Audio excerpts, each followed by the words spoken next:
What is up, friends? Welcome back to another Alex Garland film, as his new one, Men, is just around the corner. Excited for that, and I'm excited to get into another one of his works here with Annihilation, and I don't know if I would say I love it more than Ex Machina, but there are areas of this that I think I do love even more than Ex Machina. For one, as phenomenal as Ex Machina's soundtrack is, that I talked a lot about in the last video, I love this soundtrack even more. One of my absolute top favorites. Obviously got the vinyl there in the background, but I like to say that Ben Salisbury and Jeff Barrow ventured into the shimmer themselves to compose some of the music, because it's so otherworldly and captures that element of unknown and unfamiliarity that is so perfect for the style that they're going with this film. But the visuals are incredible in this as well, and I love that they went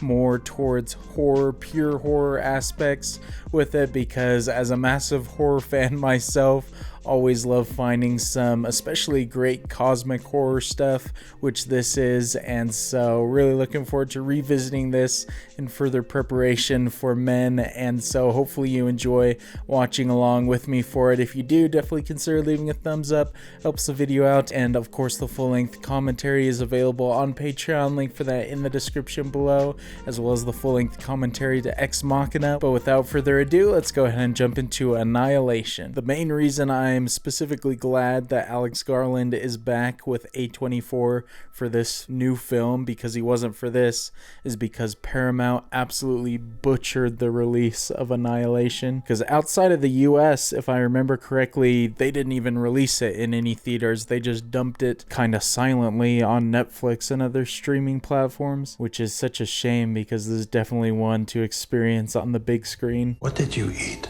You were inside for nearly 4 months. I don't remember eating. How long did you think you were inside? Days, maybe weeks.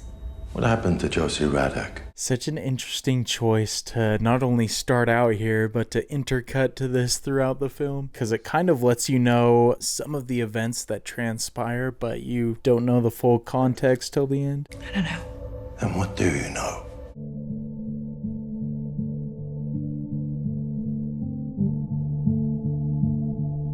I love Natalie Portman as an actress, but this could be my favorite role of hers, I'm not sure. A few moments later. Before I mentioned this could be my favorite Natalie Portman performance, but I completely forgot about Black Swan. That's definitely my favorite.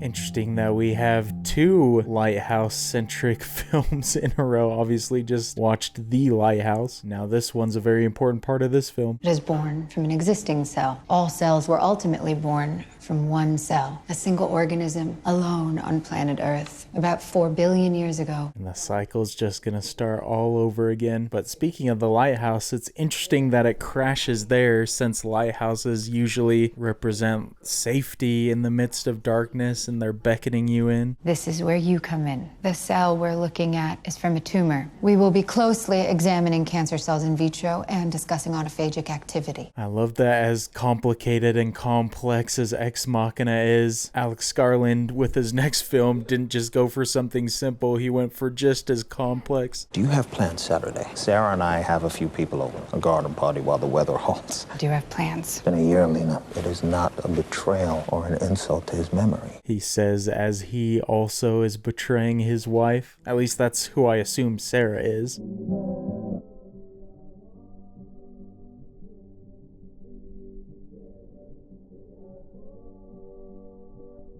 Man, when I first saw this, I thought we were immediately getting into like some scares or whatnot, because he looks so intimidating, especially with the slick back hair.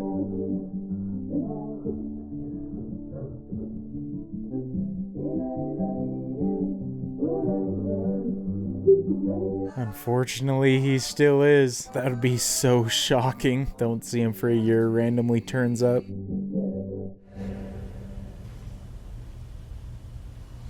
Just brilliant, man. So much told with that one shot right there. Was it covert? Yeah, I think so. Pakistan again? I don't know what it was. How is that possible? Do the people there speak Portuguese or Swahili or Pashto? It is fascinating seeing the juxtaposition between them interviewing her in the lab and her interrogating him here. Very similar experiences. You must be able to tell me something. I deserve a better explanation than no explanation. Doesn't matter. She definitely knows something is wrong right there. So hostile. Okay, how did you get home? Oh, I was outside the room. The room with the bed. I saw you. I recognized you. That's such a chilling line right there. You'd think naturally your husband would recognize you, but he's not quite the same. I don't feel very well.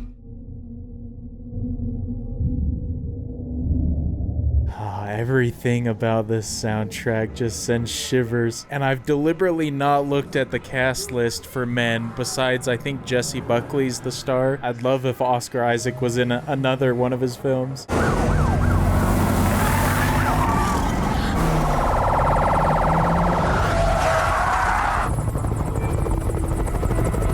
Very well filmed little chase sequence right there. I love how quick we get through everything in the opening, but it's done so well and written so well that we learn so much regardless. Let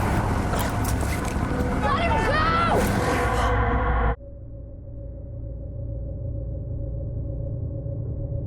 So creepy. That would mess you up for sure if you were seeing it.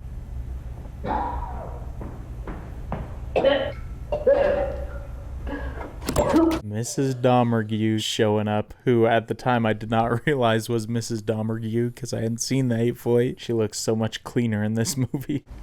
When did he arrive back home? I'm done answering questions. Your husband's here. He's extremely ill. Multiple organ failure. That's what happens when there's a new, unfamiliar host.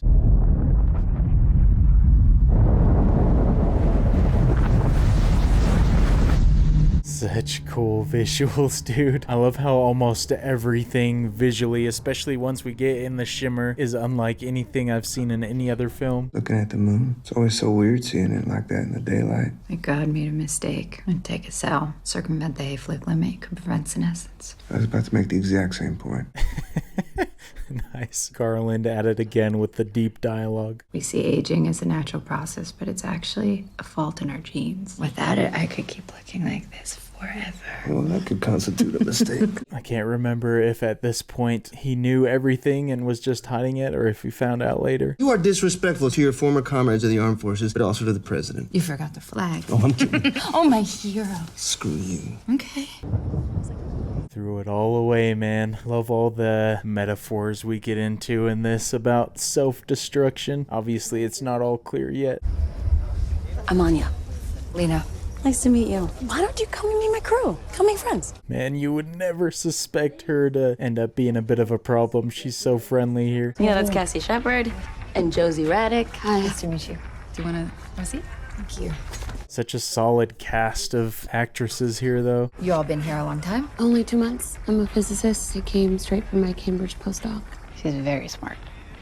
So interesting seeing Tessa Thompson play such a timid character, considering I think this was shortly after Thor Ragnarok. We are headed that way. You're going into the shimmer? You three? 4. Ventress. Dr. Ventress. Pretty much the last hope, man. If the leader's going in, gotta try anything at this point. Okay, I know why you went in. And naturally, she would feel very obligated at this point as some sort of moral payment. Why are you going into the shimmer? I profile the volunteers. I pick the team. They enter. I watch. I'm sure there's a great deal of guilt and responsibility seeing all those people die, but obviously not the whole answer. You requested to join the mission. That was a brave choice. I owed him. I'm only trying to understand what drove you. I owed him, so I went in. Love how many people are watching her. It's a full crowd for that interview.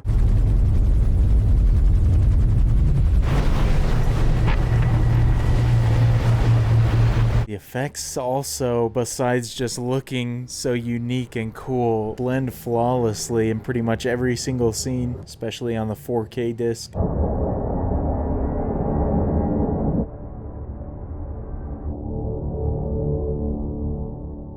Be so frightening, having no idea what's in there, likely going to your death.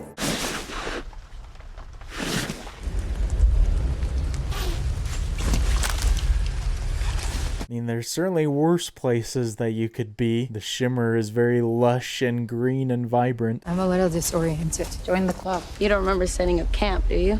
I don't remember anything after we reached the tree line. None of us do. I love that we already get so much psychological stuff that would mess with your mind. Anything that sends a signal out of the shimmer is down, even though we've probably got about 20 satellites above us right now. No compass, no comms, and no landmarks. Just trapped in a big old reflective dome. I like how we never also waste time in the film going into like specific explanation. It's just a whole lot of mystery for the most part. Oh, I'm gonna check this out. Get us out of this damn swamp. Let's check out the hut. Looks like someone's about to have a wedding. These are very strange. There's definitely a point where they're very grateful that Lena was along for the ride to help discover some of this stuff. Shepard, motor transportation. Anything interesting in there? It's been long abandoned, maybe even before. Braddock? I extra love that there's no giant music cue right there. Just hear the noise of her getting yanked back. Help me with that! Okay, grab my shoulder! She is so lucky she didn't get chewed up right there. Something in the water. Get up, get up. Thing is massive, man. Getting their first taste of all the spooks in here.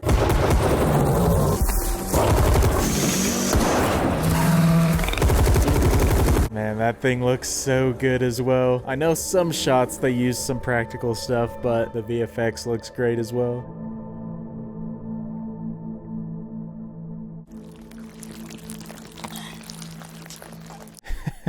Such a genius angle to shoot from. I love it. It's exactly the same as the flowers. Something here is making giant waves in the gene pool. Think it's a crossbreed? You can't crossbreed between different species. Anything's possible in the shimmer, just beyond explanation. The mutations were subtle at first. Corruptions of form, duplicates of form. Is it possible these were hallucinations? They were shared among all of us. I don't remember exactly if there's anything specific in the shimmer that she gets the tattoo from, but if I remember right, the meaning is just like an infinite loop, right? Volunteering for this, not exactly something you do if your life is in perfect harmony. We're all damaged goods here. Anya's sober, there for an addict. Josie doesn't want you to see the scars on her forearm. Oh man, that's so tough, but hitting on the theme again. I also lost someone, a daughter, leukemia. In a way, it's two bereavements. My beautiful girl and the person I once was. Some great writing right there. Sucks that they meet some pretty rough fates in here because they've already all been through so much.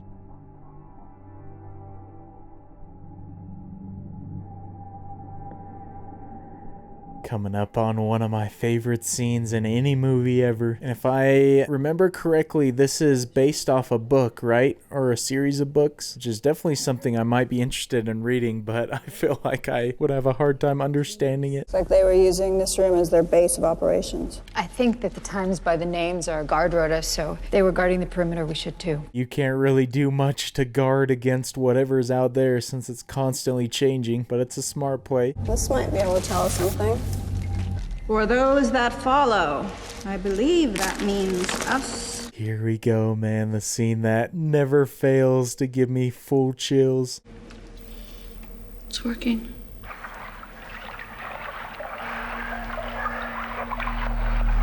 Gosh, everything about this scene is perfection, especially the soundtrack. This would scar anybody to watch.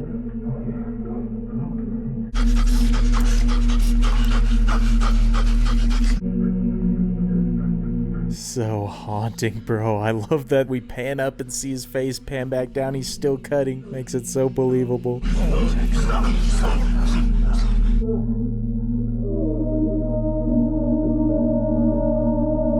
So disgusting, man. Everybody's gotta be losing their minds.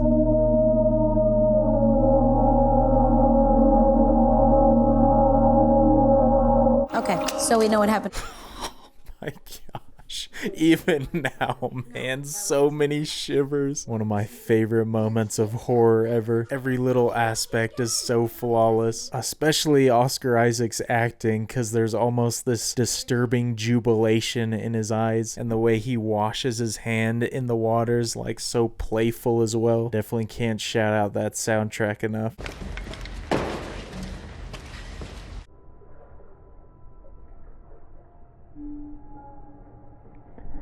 And immediately following is another one of my favorite shots of the film. Things change and evolve in here so quickly, even though I'm not sure how long it's been since that tape. What is it? I don't know. Man, well, we know it's just gonna be very hard to admit and explain it. Not many people understand cosmic horror better than Alex Garland, though. I don't want to stay here tonight. We don't have a choice.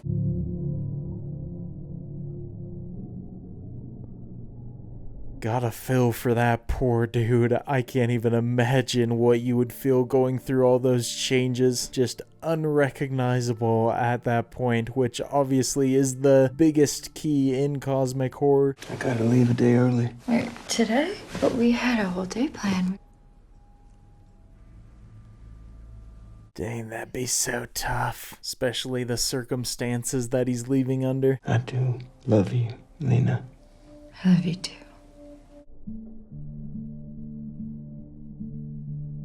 Man knows the whole story, everything going on behind his back. Obviously a drastic decision, but did get partially pushed into it. You're not supposed to relieve me until 3. I'm done sleeping for the night. Come look at this.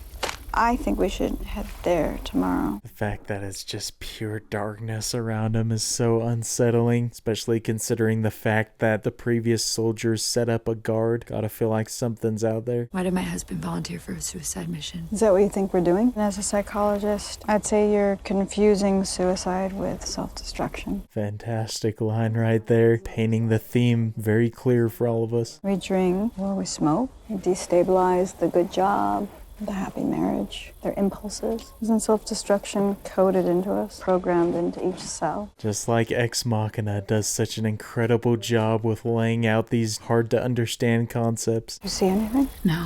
What happened? I heard a noise.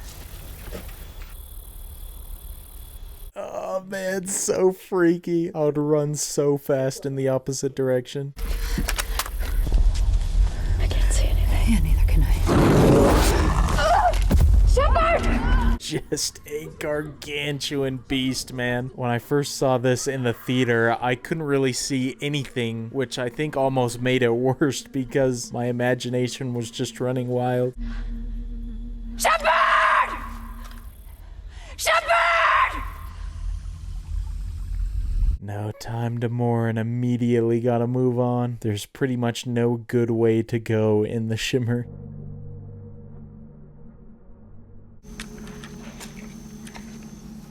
She could still be alive. It's highly doubtful. And Ventress would be correct. What a terrible fate. But obviously in the Shimmer, you never truly die. At least some parts of you live on.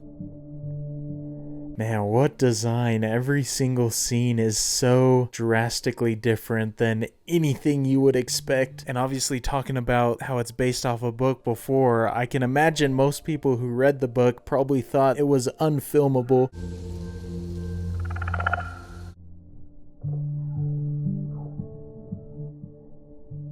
Always the significance with pairs, a little bit bigger than just dual cells.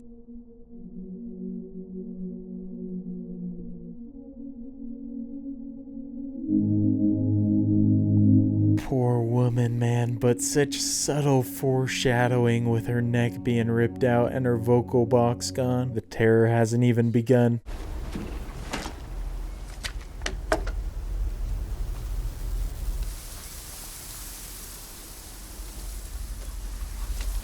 I do not know how he comes up with these visuals. I would assume the book is probably pretty descriptive in some of the things, but it's another thing to translate it into a movie. At first I thought the radio waves were blocked. The light waves aren't blocked. They're refracted. It's the same with the radios. Signals aren't gone. They're scrambled. She's smart, man, starting to figure it out. Not sure if that makes the situation any less hopeless, though. The shimmer is a prism, but it refracts everything. Animal DNA, plant DNA, all DNA. What do you mean all DNA? She's talking about our DNA. Such a crazy realization to reach. Just knowing, even being in here for the short time they've been here, they've already been endlessly affected by the shimmer.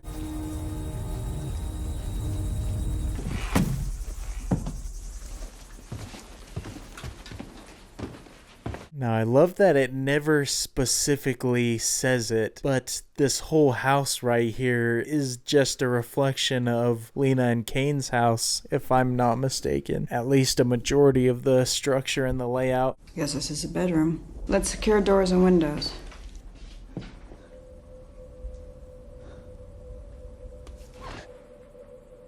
About to go full crazy mode, man. Not safe to be in here. But I love the little detail. If it really is just a refraction of the image of their house, it explains why Kane 2 ends up going there after he exits the shimmer, because he recognizes it all.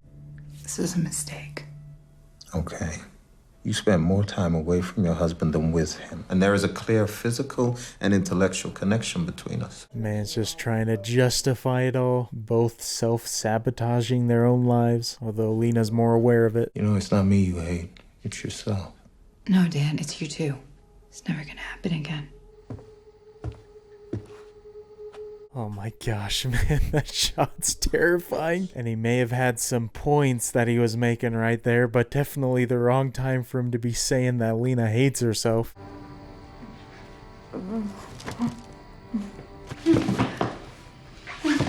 Here we go, another all-timer horror scene. Nobody has any idea what they're getting into at the start of this scene. So there are two theories of what went wrong in the shimmer. One is that something in here killed them. Cass did get killed by a bear. Theory one, it fits. But I didn't actually see a bear.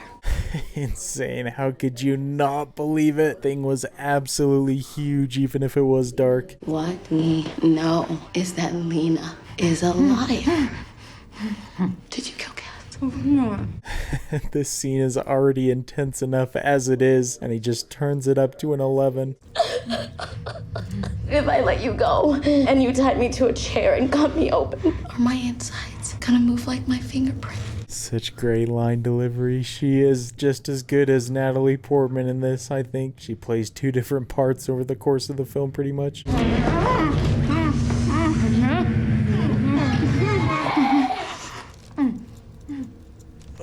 Man, immediate chills. Gosh, this is so hard to watch no matter how many times I've seen it. You said she was dead.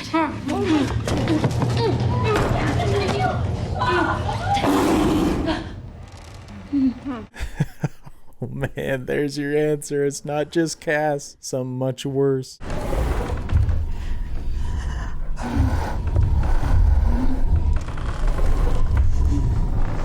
Oh my gosh, man, the scariest looking bear in film history.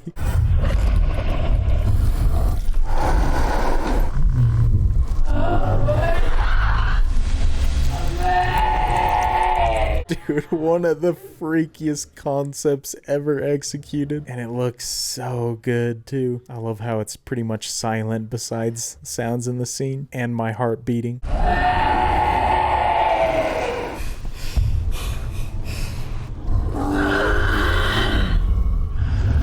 Dude, I would just die on the spot from a heart attack. This is basically a horror movie.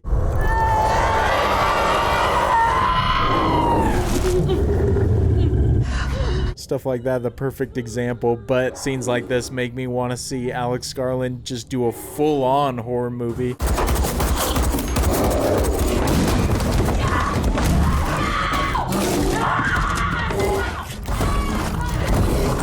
Man, anyone who thinks the Revenant bear scene is bad clearly hasn't spent time with this.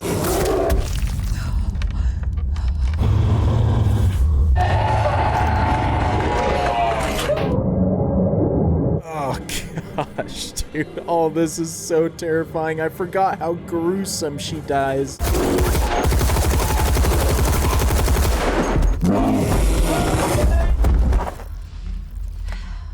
a scene, man. That is so flawlessly done. Even now, just petrified. And it's such a brilliant choice to do the scene in the dark. Would not have been as terrifying if it was bright out. And obviously there are so many horror elements in this, and even Ex Machina has some slight horror elements. I'm not exactly sure what the genre of men is, but just judging off the one poster I've seen, it kind of looks a little bit creepy. How long was your husband in the Shimmer? Theoretically, as long as a year. It's a long time to be inside and remain intact. Not so sure it was intact. And she's very right about that. I'm glad that she has maintained her mind and reason. She's a lot more diplomatic in conversation. I think as she was dying, part of her mind became part of the creature that was killing her. And having that as the only part of you which survives, I wouldn't like that at all. Oh man, so dark. Can't blame her for wanting to take a different way though. Ventress wants to face it. You want to fight it. But I don't think I want either of those things. I guess out of everyone in here, she probably has the least gruesome fate, so at least she has that going for her. Josie. Such cool filmmaking. We get a brief shot of her fully transforming there for a sec.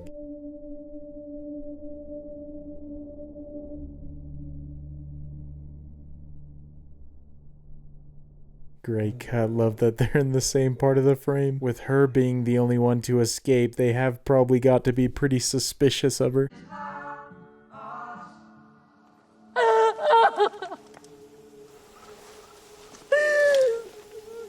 Oh, so cursed by her memories. Hasn't even seen the last of the horrors.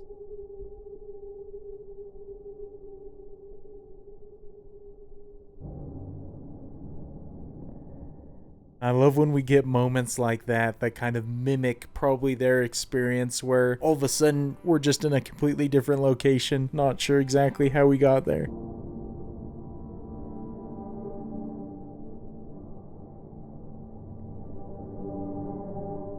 Just unreal design, man. Never seen anything like it.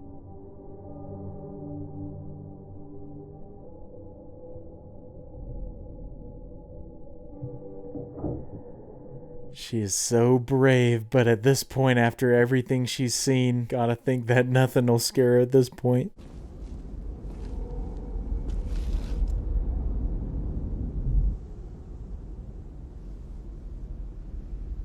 Earth was just wildly unlucky to be the planet that this thing landed on, or unlucky just being chosen, since we don't really know.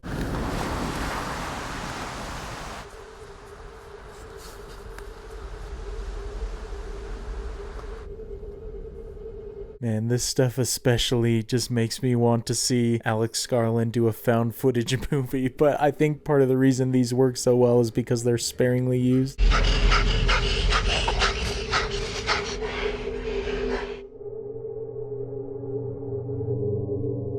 Man, the editing of this is so well done. Get short glimpses, but not enough to discern what they are. I thought I was a man. I had a life. People called me Cain. And now I'm not so sure. I like how his accent has changed a little bit in this. Either the duplicate has just inherited something else, or he's just inherited something else. Cain Prime. You ever seen a phosphorus grenade go off? They're kind of bright. Shield your eyes. If you ever get out here, you find Lena. I will. Oh man, it's so chilling. There's been somebody else there the whole time.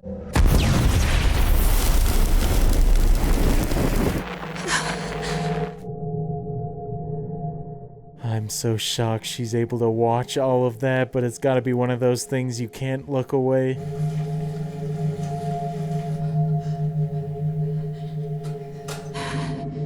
Just impeccable storytelling, man. Just gets more and more unexplainable as you go along. I love the differences shown in the responses to the alien as well between Cain and Lena, because it's very indicative of their personalities. Lena immediately just tries to fight it and destroy it.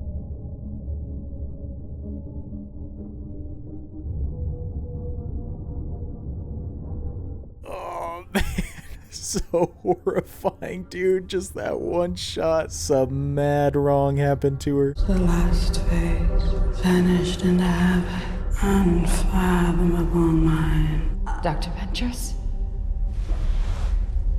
What a change, man. Back to normal. This whole set design is incredible. Feels truly alien. I needed to know what was inside the lighthouse. That moment's past. It's inside me now. And here we go, beginning one of my favorite climaxes in any film, as well as one of my favorite long pieces of soundtrack. Our bodies and our minds will be fragmented into their smallest parts. Not one part remains. Annihilation. There you go, man. Perfect title drop.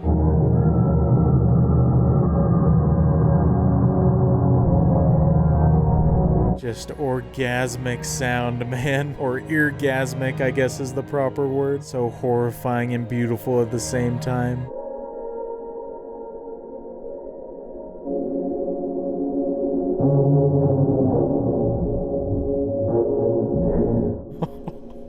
Dude, I love this so much. It's impossible to have done a better design for this thing. I remember seeing Garland just saying he wanted to make something truly unrecognizable.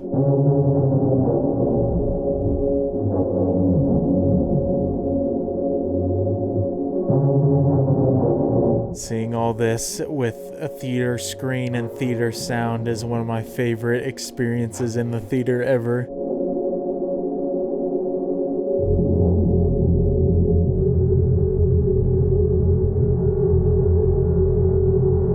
Back to the separating cells, man. Garland really knows how to put you in a trance.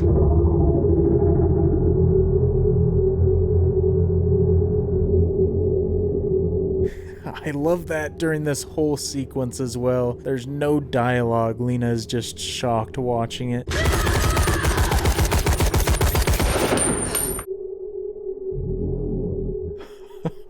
Man, so terrifying. Even though you don't even know if you should be terrified, just the existence of something unknown.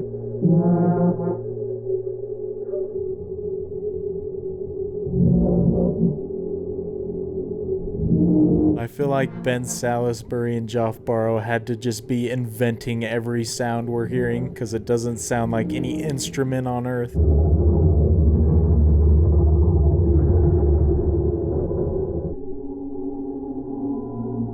Just the best visual storytelling. As far as I can infer, I would imagine this thing just keeps attacking because it's refracting Lena's actions and mindset.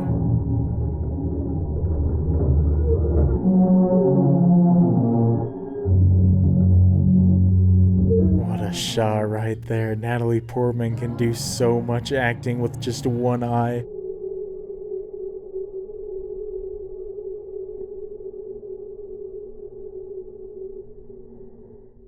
Man, I don't even know how you write that in a novel, let alone in a script, but somehow it translated into just an atmospheric dream.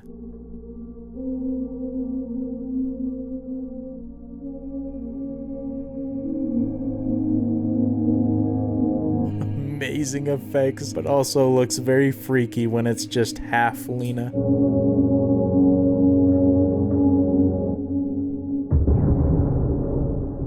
I feel like it's very significant that Lena's alien clone there just accepts willingly that thing. Probably reflects the very self-destructive nature of her character.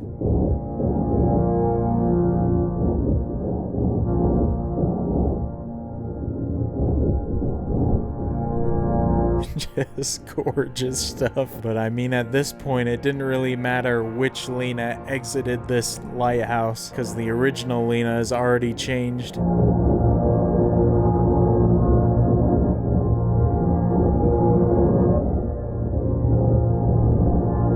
Just astonishing visuals, man. Some of the best sequences ever put to film, for me, that I've seen.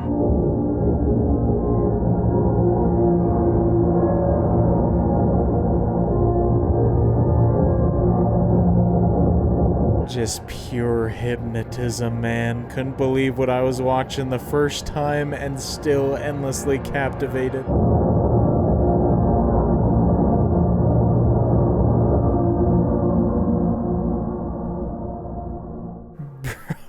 Oh my goodness, Alex Garland is a true master. But inject that soundtrack into my veins, dude. Cannot get enough.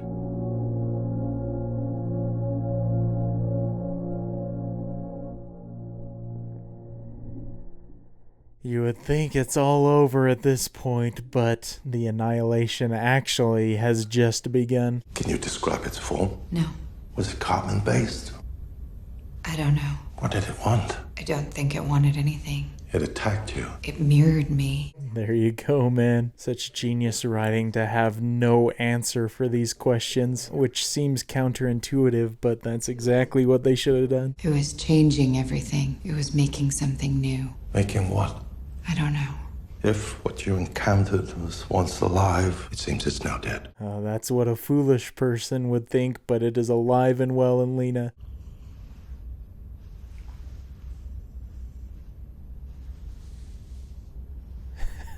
Oh man, there you go, full circle, just like the tattoo. I guess the tattoo's not a circle, but you know what I mean, an infinite loop. She is just like him. You aren't Kane, are you? I don't think so. Oh man, wild that doesn't even know, and none of us know either. Are you Lena?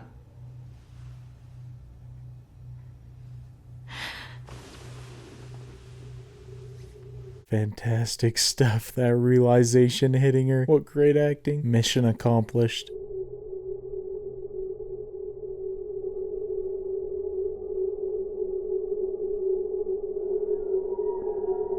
Very few people out there know how to end their films as well as Garland, just on the peak of the crescendo. What a masterful film. And I don't know if this is part of the intent in its messages. What I get from it is that they're essentially starting a whole new civilization with the two of them, then going on to reproduce and continuing to infuse this new DNA into society. Just kind of commenting on the human existence in general, because obviously they talk about the fault in the gene pool, and that's what death and aging is all about. And so if it's just this endless cycle or whatever, like the tattoo, this infinite loop, the first two humans or whatever, however you want to say it, started, technically also where Annihilation started, because every human that's born is doomed to die. It's such an abstract concept as well that it's hard to put into words. It's all fairly clear in my head. Hopefully what I'm trying to say is coming across okay. But the last, I don't know, 30 minutes or so of this film, the last while, is some of the best stuff I've ever watched. Just so mesmerizing. My eyes are glued to the screen every second. It's so euphoric and haunting at the same time, with the combination of the stuff you're seeing on the screen as well as the enveloping soundtrack that continually gets more and more overwhelming. And the first quarter to first half, however long, of this movie is really good, but the second half, and especially the very, very end, last third, whatever, is just so perfect in my mind that it makes the first little bit feel not as good just when it's all put together and viewed in one film. So I feel like if there's anything that not even holds it back, but if there's anything that makes this not surpass, I guess, Ex Machina, since I just watched that and I was talking about that in the beginning, it would be that I feel Ex Machina feels more consistent in tone throughout, where this one, I feel like there's certain shifts it take for the better, obviously, as I was just talking about, but it makes the experience as a whole feel a little bit different. And obviously that's not really a criticism of the film, because I love the film, but if the entire thing was in the tone of the end, it could be like in my top whatever number of films. It already is very high up there, but it could be even higher. But who's to say it would still be the same if it was all like that, because the ending wouldn't be what it is without the contrast compared to the earlier stuff and without the build-up that was done so impeccably well getting to that point. And obviously part of the fun of this movie, just kind of like with Ex Machina, is diving a bit deeper into the script and all the themes and discussions it raises, and obviously that elevates the movie as well in my mind, because it is so deep and there is so much more than just the surface material. There's been so many amazing theater experiences that I've had, but once Lena enters the lighthouse until everything burns down there, that is definitely, I'd go as far as saying, top 10 theater moments for me. It was so loud, for one, with the theater speakers. I felt like I was gonna go deaf there. I don't know if I've ever been in such a trance-like state watching something in the theater than that little bit, and so this just has me even more hyped to see what he does with men. It could be a completely different style, which I would be fine with, but Garland certainly knows how to handle abstract stuff. Even his writing credits are very abstract as well, like Sunshine and obviously Devs, which I brought up during Ex Machina. So the man is such a great talent and hopefully has a very long and successful career ahead. Well, just like the refractions in The Shimmer changed all the characters permanently, those who survived, at least this movie certainly has changed me in certain ways since watching it. The biggest way is implanting certain images that will probably never leave me, most of which consist of the bear from hell, but so many fantastic sequences in this that are still all-timer sequences for me. And luckily it doesn't end up being just like a clip show type thing where it's got good individual parts but the whole kind of falls apart or isn't put together in a satisfying way. But this definitely, the whole is very satisfying and the parts just work so well together and make this fantastic transportive experience as you see things that truly make no sense but yet are captivating all the same. And so hopefully you enjoyed watching along with me for Annihilation. Cannot wait to see Men and see what he has in store story-wise and visuals-wise next. And again, I haven't looked up anything about that. I haven't watched trailers, looked at the cast list or anything, because Alex Garland is one of those directors who has reached the point with me where I only need to see his name attached to it. That's all I need to know to go into a film. And so really hoping that that delivers another amazing and unique experience. But if you did enjoy this video, definitely consider leaving a thumbs up. It really helps the channel out. And of course, full-length commentary is on Patreon. Link for that in the description below. But until the next video, look forward to seeing you all later. Peace.